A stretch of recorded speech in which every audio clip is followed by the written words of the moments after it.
சிவகாசியில் 2017ஆம் ஆண்டுக்கான தினசரி கேலண்டர் தயாரிக்கும் பணிகள் தீவிரமாக நடந்து வருகின்றன. இது பற்றிய ஒரு செய்தி தொகுப்பை தற்போது பார்க்கலாம்.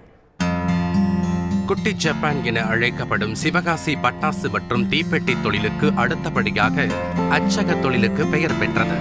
கேலண்டர்கள் தயாரிக்கும் பணியில் இங்கு 20 பெரிய நிறுவனங்களும் 200க்கும் மேற்பட்ட ட்ரேடிங் ஏஜென்சிகளும் ஈடுபட்டுள்ளன.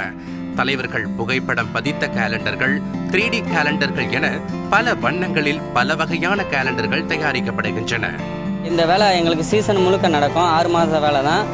எங்களுக்கு மின்சார தடை இல்லாமல் இருந்தால் எங்களுக்கு கூலி கொஞ்சம் அதிகமாக கிடைக்கிறதுக்கான வாய்ப்புகளும் அதிகமாக இருக்குது. இந்த வேலை ஜனவரி மாதம் வரைக்கும் வேலை ஓடும்.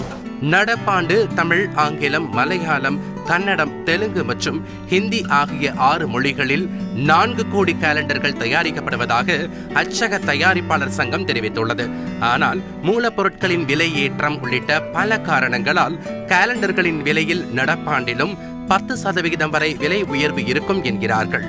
எங்களுக்கு ஃபுல்லாக காலண்டர் இருக்கும். தைப்பொங்கல் வரையும் காலண்டர் இருக்கும். நான் இப்போ 10 வருஷமாக காலண்டர் நாங்கள் பார்த்துக்கிட்டு இருக்கோம். கட்டிங்கு ஸ்லிப் ஓட்டுறது, ஸ்லிப் அறுக்கிறது எல்லாமே பிரேமேத்தி அட்டை விட்டு காலண்டர், வெப்பு எல்லாமே 10 வருஷம் நாங்கள் எல்லாம் பார்த்துக்கிட்டு இருக்கோம். புது வருட பிறப்பிற்கு இன்னும் 4 மாதங்கள் உள்ள நிலையில் கேலண்டர் தயாரிப்பு பணியில் தொழிலாளர்கள் மும்முரமாக ஈடுபட்டுள்ளனர்.